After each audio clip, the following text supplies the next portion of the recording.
First responders in New York City expected the worst. An Airbus A320 with 155 people on board down in the middle of the frigid Hudson River. Only 5 minutes earlier, Captain Sullenberger had taken off from LaGuardia Airport on a routine flight bound for Charlotte, North Carolina. It was a normal climb out in every regard, and about 90 seconds after takeoff, I noticed there were birds filling the entire windscreen, from top to bottom, left to right, large birds, too close to avoid. When did you realize these birds had hit the plane? Oh, you could hear them as soon as they did, loud thumps. It felt like the airplane being pelted by heavy rain or hail. It sounded like the worst thunderstorm I'd ever heard growing up in Texas. It was shocking. When did you realize that these birds had seriously damaged the aircraft? When I felt, heard, and smelled the evidence of them going into the engines. I heard the noises, I felt the engine vibrations of the damage being done to the engines, and I smelled what I described at the time, and I still would, as a burned bird smell, being brought from the engine air into the conditioning system of the airplane. What did the aircraft itself do? It was almost a complete loss of forward momentum. The airplane stopped climbing and going forward and began to rapidly slow down. That's when I knew I had to take control of the airplane. How did you do that? I put my hand on the side stick and I said the protocol for transfer of control, my aircraft, and the first officer, Jeff, immediately answered, your aircraft. So you took control of the plane. The engines have stopped working. How do you fly a plane like that? You glide it. You use the forward momentum to provide the airflow over the wings to provide sufficient lift. The airplane was about 3,000 feet over New York City and descending fast.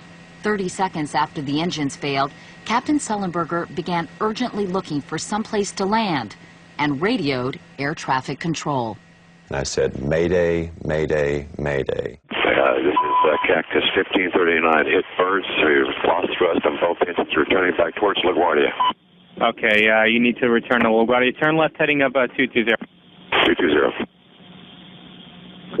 Tower, stop your departures. Got emergency returning. But you didn't return to LaGuardia. No, I quickly determined that due to our distance from LaGuardia and the distance and altitude required to make the turn back to LaGuardia, it would be problematic reaching the runway.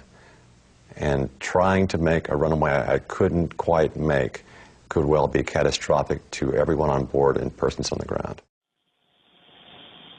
Hi, Cactus 1549. It's going to be left traffic to runway 31. Unable.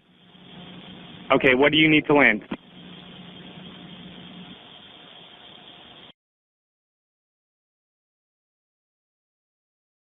Cactus 1549, runway 4 is available if you want to make left traffic to runway 4. Idiot, I'm not sure we can make any runway. What's over to our right? Anything in New Jersey, maybe Teterboro? Okay, yeah, off your right side is Teterboro Airport. Do you want to try to go to Teterboro? Yes.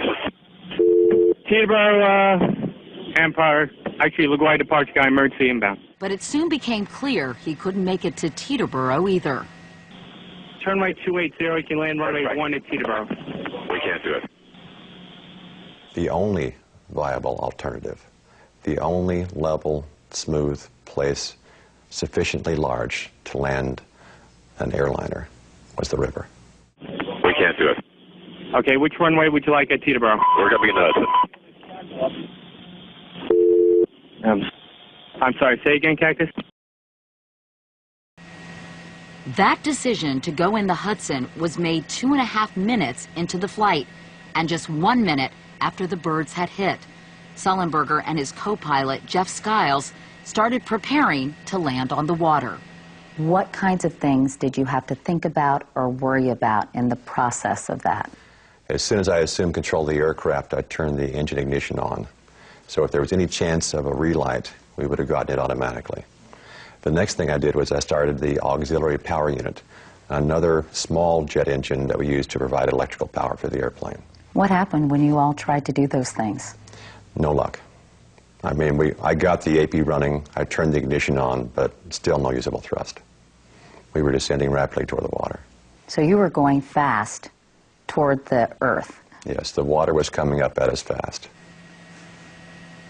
Tell me what you saw from the cockpit. I saw the river ahead of me, long, wide, with boats at the south end. We were trained to land in the water near other boats to facilitate rescue. That was where the airplane was headed, and that was a good place to go. 90 seconds before hitting the water, Captain Sullenberger made an announcement to the passengers and crew. 3 simple words: brace for impact.